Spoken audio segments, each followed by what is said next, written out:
Fala pessoal, tudo bem com vocês? Aqui é o professor Walter, como vocês já sabem, e a gente vai falar de três padrões de projeto hoje, que é o Simple Factory, Factory Method e o Iterator. Eu ia colocar só Factory Method e o Iterator, mas eu achei esse Simple Factory aí um exemplo tão bacana para vocês entenderem como funciona o Factory Method que eu acabei colocando ele aí. E como tem um tópico aí na nossa ementa que é assim, outras coisas que eu queira mostrar, eu vou adicionar isso aí nesse tópico. Muito bem. A gente viu que, obviamente, que eu estou no final, né? Vamos voltar para o começo da apresentação. Isso. Agora sim. Vamos lá. Não devemos programar para uma implementação, mas é exatamente isso que eu faço toda vez que uso o new. Sempre que você bota new qualquer classe, você está programando para a classe concreta, para a implementação. Você não está programando para a classe abstrata. E lembra do nosso quinto princípio sólido, qual é? Dependa de abstrações e não de classes concretas. Então, toda vez que tem um new, tem implementação concreta. Isso não é programar para uma abstração, né? Uma interface ou uma classe abstrata. Isso é programar para a classe concreta. Então, ligar o código a uma classe concreta pode tornar o código mais frágil e menos flexível. Oxi! Vou te mostrar como. Se liga aqui, ó. Eu criei uma variável da interface pato. Minha interface pato aqui em cima vai ter somente o método exhib a princípio, né? Caso aqui tenha outros métodos na interface, tá? O pato real também tem que implementar. Eu vou até apagar esses outros métodos aqui. Então a gente criou uma variável da interface e jogou nela um objeto new pato real, que é uma classe que está implementando essa interface aí. Então o que a gente quer é usar interfaces para manter o código mais flexível, ou classes abstratas, mas comumente a gente utiliza mais interfaces. Só que a gente ainda em algum momento vai precisar criar instâncias de classes concretas. Quando temos um conjunto inteiro de classes concretas que vão estar aí relacionadas, geralmente temos que escrever um código assim. Olha só, quando a gente tem várias classes diferentes e a gente quer em tempo de execução instanciar uma classe correta, né? Considera aqui o nossa interface pato. Aí vai olhar assim, ó, se for para um piquenique, chama o pato real. Mas se estiver caçando, chama o pato trombeteiro. Se estiver na banheira, cria aí o novo pato de borracha. Mas se for qualquer outra coisa, cria um pato de madeira, que é um pato padrão que vai servir para tudo. O que a gente observa aqui? A gente vai ter no meio da nossa classe várias possibilidades aí de implementação com um smell coding aí, um código fedendo, não é cheirando não. Esse código está fedendo porque ele está lidando com muitos ifs, muitos elses, e se isso crescer, se isso diminuir, a gente não está contribuindo para o princípio do aberto-fechado, né? Que diz o quê? O segundo princípio sólido é aberto-fechado, que as classes precisam ser fechadas para modificações, mas abertas para ampliação de comportamento, que pode acontecer por meio de herança, interface ou composição. Essa decisão aí de qual classe instanciar vai depender de algumas condições. O problema é que quando chegar a hora de realizar alterações ou extensões nessa classe, a gente vai ter que abrir o código e examinar o que é que precisa ser alterado e o que é que precisa ser excluído. Geralmente esse estilo de código aí torna o aplicativo mais difícil de manter, torna mais difícil de atualizar e torna mais difícil aí, na verdade, torna mais provável a chance de você cometer erros. Em algum momento a gente vai ter que ter new em implementações, sim. Não pense que a proposta do quinto princípio sólido é não ter implementações. É ter implementações, sim. Mas lembre-se de identificar as coisas que mudam e o que não muda no seu código. Aquilo que muda vai para um lado e o que não muda vai para o outro. Aí a gente cria um desacoplamento, né, entre o que está mudando e o que não muda. Então, quando a gente escreve o código voltado para a interface, a gente minimiza o impacto de várias alterações que podem acontecer no sistema, pois ele vai funcionar com qualquer classe que implementa aquela interface por meio do polimorfismo. O que é que isso quer dizer? Quer dizer que se eu tenho uma variável da interface e eu amplio o comportamento daquele conjunto de coisas que muda, o fato de eu adicionar um novo comportamento a essas coisas que mudam, implementando a sua interface, vai me obrigar a aceitar nessa variável da interface qualquer classe que implementa essa interface. Se você não entendeu, se você teve dificuldade para entender isso daí, é porque talvez precise voltar para as regras de orientação a objetos para saber como funciona a interface, que eu posso criar variável da interface, mas eu não posso instanciar um objeto da interface. No entanto, eu posso colocar dentro de uma variável de interface qualquer classe, qualquer objeto de uma classe que implementa essa interface.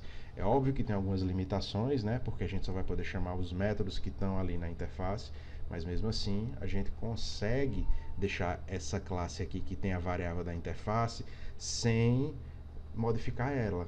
A gente amplia o comportamento, mas ela continua ali parada, sem ter sido preciso eu abrir minha classe para colocar modificações nela, para adicionar esses novos comportamentos. Então o que acontece é que a interface pato aqui, ele pode fazer new qualquer classe que implementa pato. E o que é que acontece quando temos muitas classes concretas? Cada alteração, todo o código vai precisar ser alterado. Sempre que forem adicionadas novas classes concretas, o código também precisa ser alterado. O código não vai estar fechado para modificações. E para estender novos tipos concretos, a classe vai ter que ser reaberta para acompanhar as modificações. Isso fere o segundo princípio sólido. Lembra qual é? É o OCP, princípio do aberto fechado. O que que devemos fazer é pegar todas as classes que instanciam classes concretas e separá-las ou encapsulá-las de alguma forma do resto do aplicativo. Beleza, professor. Entendi. Como é que a gente faz isso? Vou te mostrar. Imagina aí que você resolveu adquirir uma pizzaria em Objetópolis. Como é que você organizaria a tua pizzaria ali internamente para criar novas pizzas, para receber modificações no ambiente? De repente uma pizza não está sendo tão consumida e você quer mudar isso daí. Como é que a gente vai fazer isso? Primeira coisa que a gente teria que ter em algum canto aí é um método para pedir pizza. E esse método pedir pizza vai se chamar exatamente pedir pizza. Então, quem chamar o método pedir pizza vai receber uma pizza de volta. Olha que legal, né? Então, para fazer isso, a gente criou uma pizza aqui genérica, né? Se fosse uma pizza de um único sabor, beleza, isso aqui já estaria tranquilo. E em seguida a gente pega o objeto pizza e prepara, né?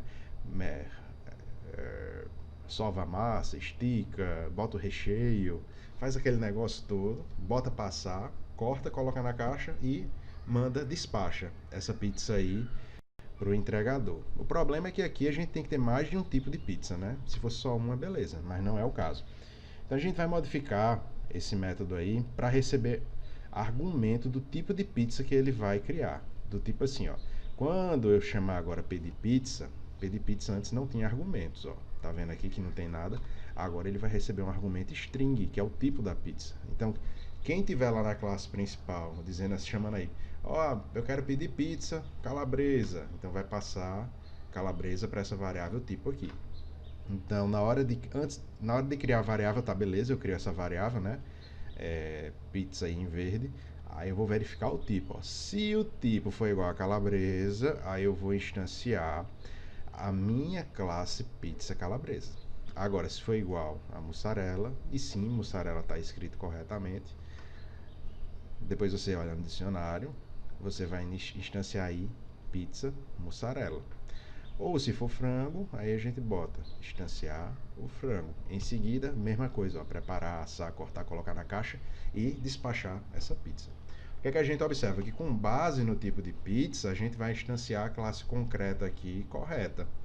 E aí a gente vai atribuir a variável da instância a classe que o tipo de pizza específico deve instanciar. Observa aí que cada uma das classes pizza precisam instanciar a interface pizza para elas terem o mesmo formato, para a gente conseguir fazer isso aí. No caso de pizza aqui sem interface, tá? O problema é que o mercado de pizza muda bastante aí, viu? E existe uma pressão para adicionar mais tipos de pizza. Então os concorrentes fizeram aí um estudo de mercado e observaram que tem duas novas tendências: é a pizza de frutos do mar e a vegetariana. Tá bombando esses dois tipos de pizzas aí. E além disso, a pizza de mussarela e de frango não tem saído muito. Então você decide tirar do cardápio e fazer as adaptações. Aí olha o que acabou de acontecer. A gente teve que riscar o mussarela e frango aqui e deixamos somente mais comportamentos, frutos do mar e vegetariana. Então observa como isso daqui é o trecho que varia, como a seleção de pizzas muda com o tempo. Este código terá que ser modificado muitas vezes. E já esses outros aqui de baixo, que é preparar, assar, cortar, colocar na caixa, é o que a gente espera que vai permanecer igual para a maioria, né? Então, para a maioria, né, preparar, assar e colocar na caixa, uma pizza é a mesma coisa há muitos anos. Isso aqui não muda.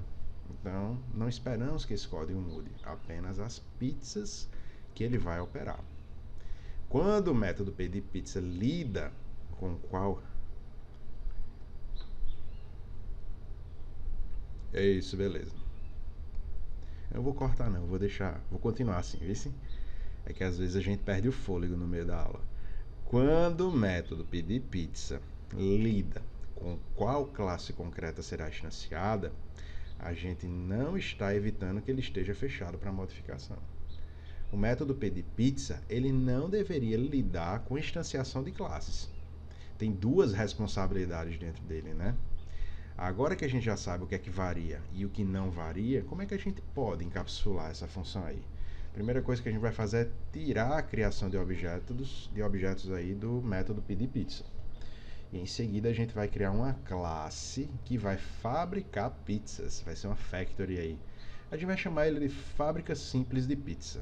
Essa classe só vai se preocupar em como criar as pizzas. Se qualquer outro objeto precisar criar pizza, vai recorrer a essa classe aí, a um objeto dessa classe.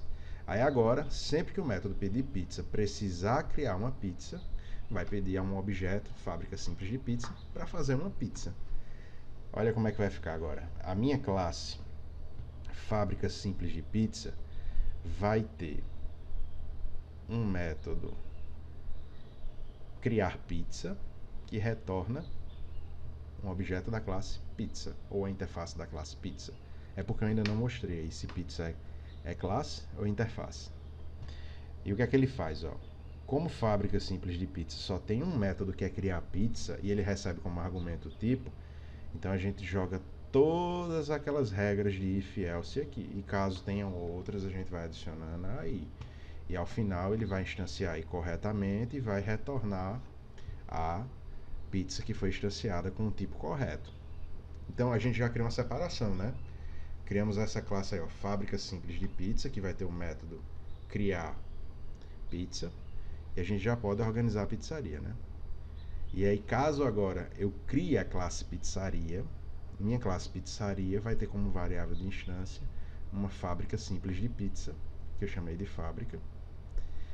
E para a gente poder construir um objeto da classe pizzaria, a gente vai precisar passar como argumento um objeto da fábrica simples de pizza, porque a gente vai estar usando ele aqui para estar criando as pizzas dentro do meu método pedir pizza. Lembra que pedir pizza estava solto? Lembra, professor? Estava só pedir pizza. Pronto, agora eu botei pedir pizza dentro da classe pizzaria. Aí, deixei quase tudo igual ao método pedir pizza, com exceção disso daqui.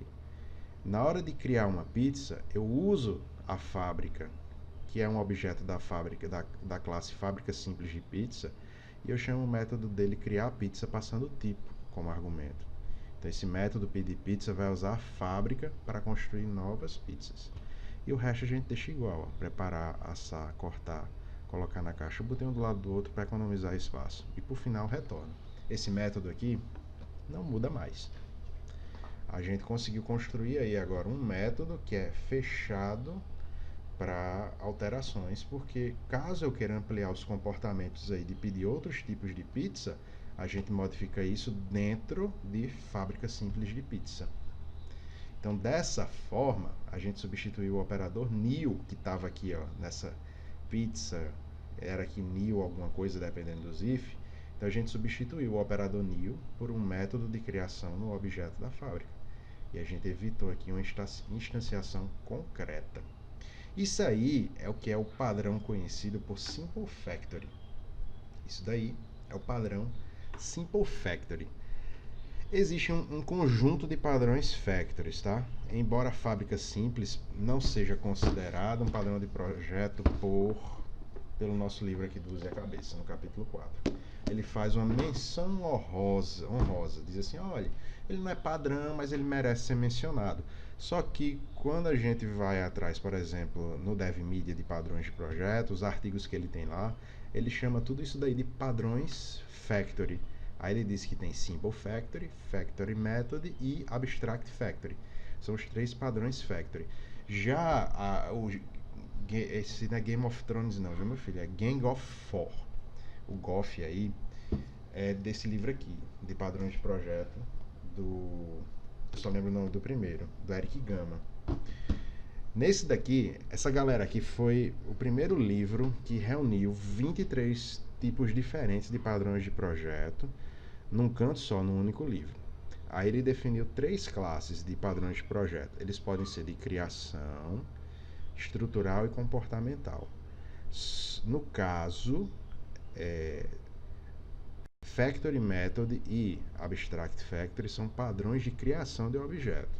Agora, atenta que nesse livro aqui não fala de Simple Factory. Quem vem falar isso aí depois são outros autores. Professor, quer dizer que só existem 23 tipos de padrões? De forma alguma. A gente tem muitos outros estilos de padrões, mas eles foram os primeiros que reuniram esses 23 aí num único lugar. De forma geral, todos os padrões Factory, Simple Factory, Factory Method e Abstract Factory, vão encapsular a forma que a gente vai criar o objeto por meio de uma chamada no método. Então, o padrão Factory Method, por sua vez, vai encapsular a criação de objetos. No entanto, a diferença é que neste padrão encapsula-se a criação de objetos, deixando as subclasses decidirem quais objetos serão criados. Isso é no Factory Method, que eu vou mostrar agora, que é o padrão criacional Factory Method. Ele é composto por 4 elementos.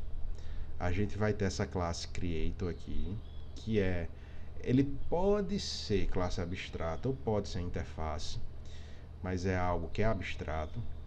Então ele vai ter a interface, a abstração da classe criadora e a classe concreta que vai criar.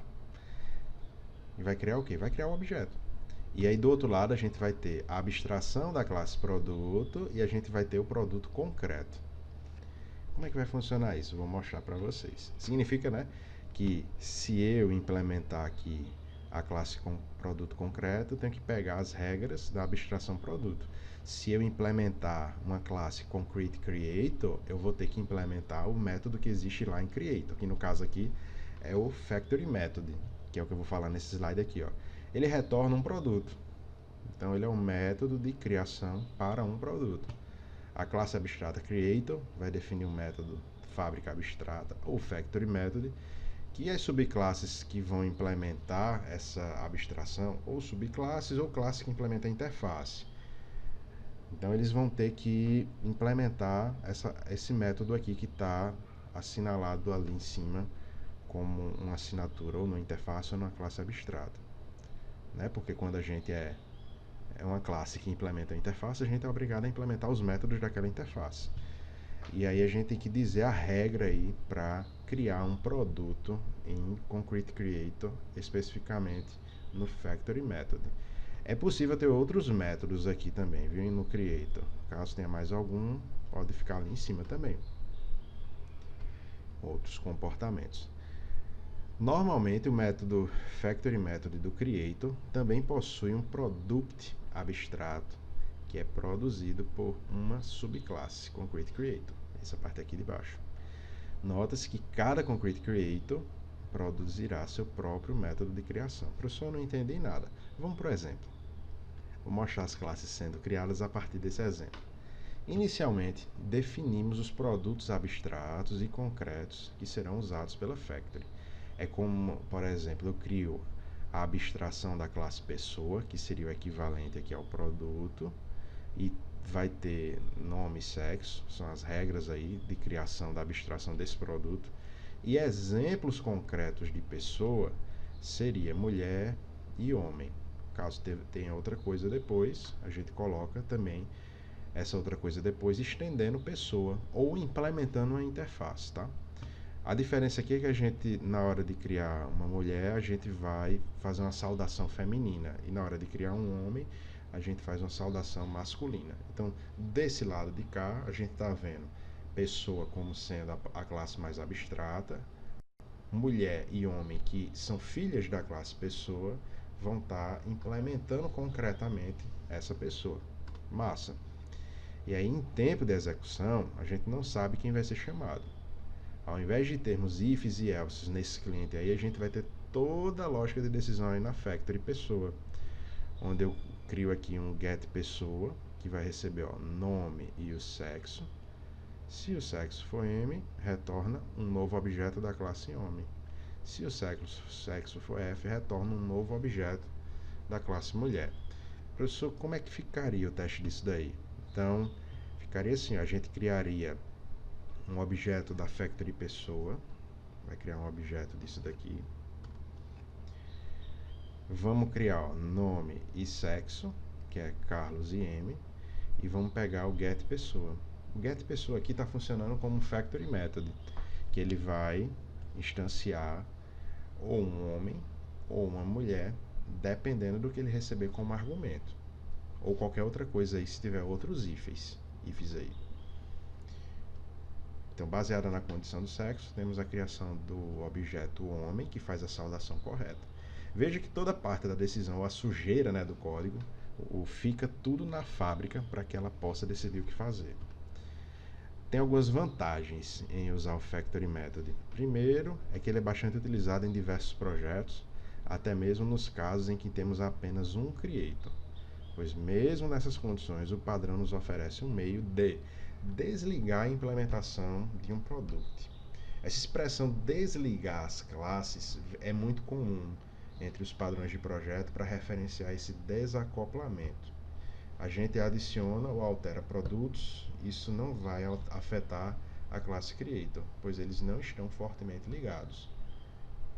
Massa. Acho que é isso, né?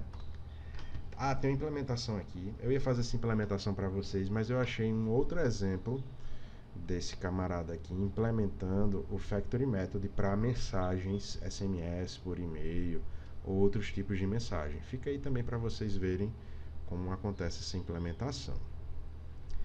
Agora a gente vai para a segunda parte da aula, que é o padrão Iterator. Na verdade, terceira, né? Se a gente considerar que Simple Factor era a primeira, Method... esqueci o nome do outro agora. Factory Method era o segundo, Iterator é o terceiro. Iterator é um padrão comportamental. Beleza, professor, mas você não falou nada desse padrão criacional estrutural comportamental. É o seguinte, o livrinho do Gang of Four, ele categoriza 3 classes de padrões de projetos. Padrões de projeto de criação ou criacional, que ele vai definir como se cria um objeto, e vocês devem ter notado que Simple Factory, apesar de não ser um padrão listado por ele, mas o Factory Method ele é um padrão criacional. Ele define também padrões estruturais, que vão definir a composição de classes e objetos, e comportamentais, que define como vai ser a interação entre as classes e os objetos. Strategy, que era aquela aula da gente dos patinhos, e o Iterator são padrões comportamentais. Nessa disciplina não está previsto a gente estudar padrões estruturais, mas saiba aí que eles existem e tem um monte de padrão também. Na verdade, deveria ser uma única disciplina para a cada aula a gente estudar 3 padrões de projeto. Aí daria tempo de ver os 23, ou 3 ou 2 padrões. Então, o padrão de projeto Iterator, ele tem... Primeiro vamos contextualizar, né? Iterator lembra iteração. Então, quando se pensou nesse método, pensou que poderia existir agregados de coisas, listas de coisas, uma coisa que está do lado da outra. Mas dependendo do tipo de lista que existir, a gente vai ter um método diferente, uma estratégia diferente para avançar, iterar de uma posição para outra posição. Então, o padrão de projeto Iterator, ele diz que a gente tem que criar essa interface iterator com duas assinaturas de métodos.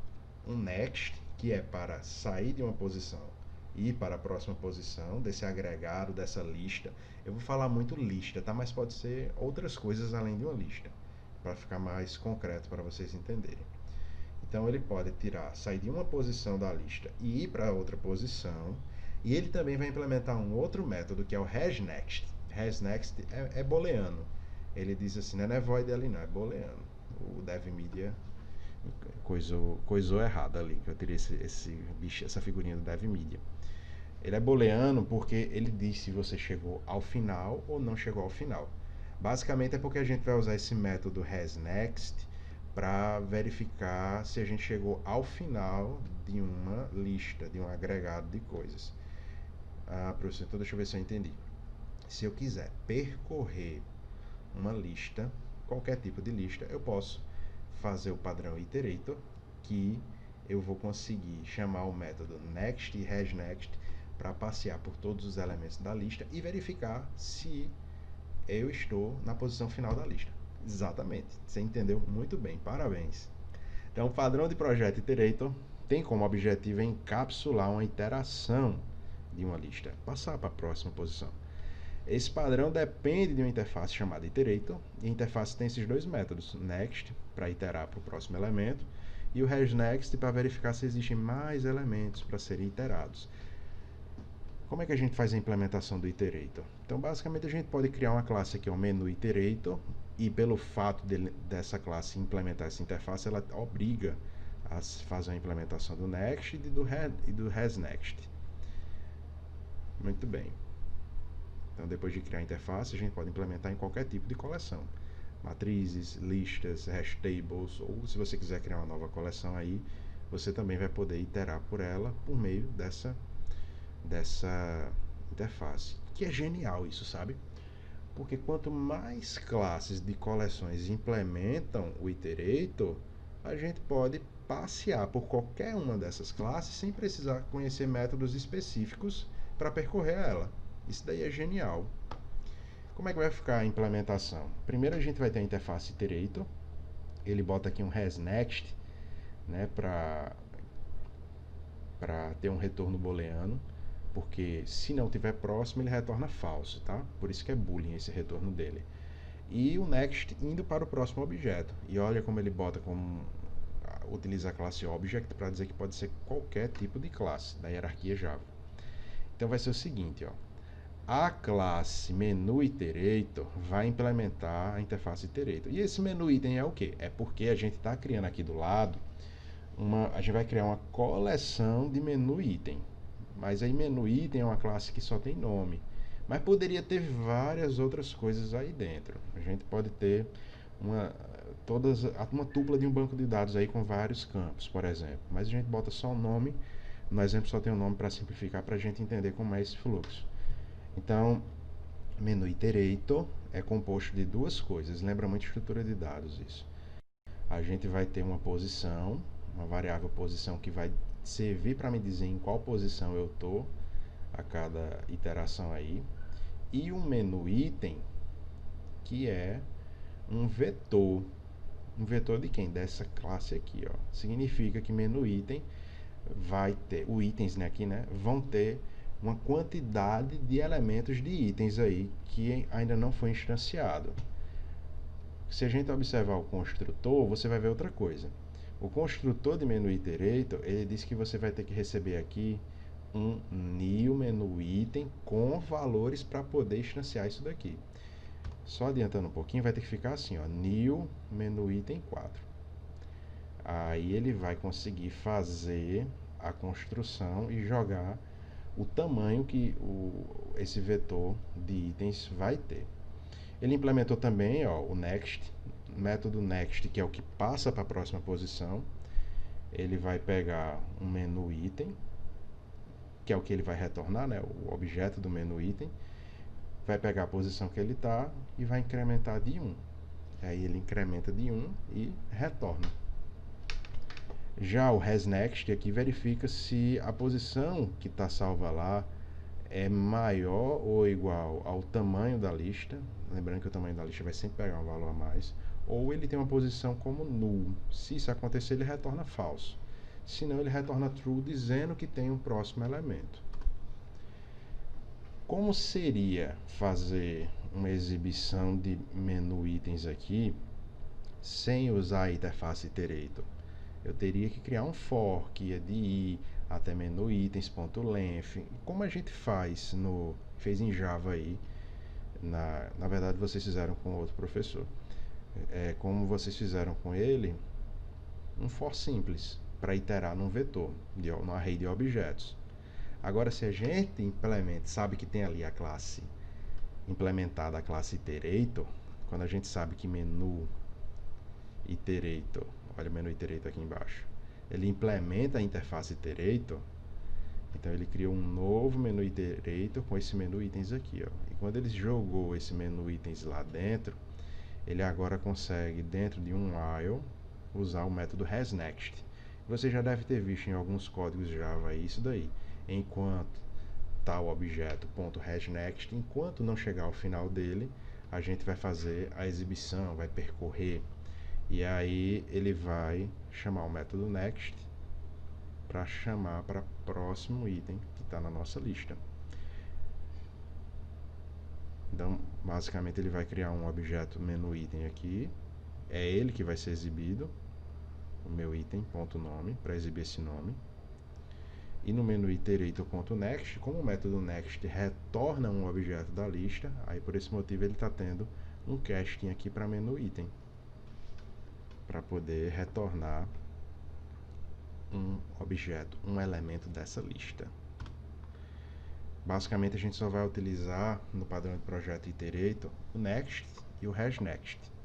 A gente pode notar que toda a estrutura interna do iterador foi abstraída pelo padrão de projeto iterator, ficando uma forma muito mais limpa e clara de utilizar isso daí, de percorrer os elementos de uma lista, de um agregado de coisas e saber quando está no final da lista. A única coisa que utilizamos são os métodos next e hasNext. E assim, pessoal, o padrão iterator vai fornecer uma maneira de acessar sequencialmente os elementos de um objeto agregado, né, ou uma lista, sem expor a sua representação subjacente.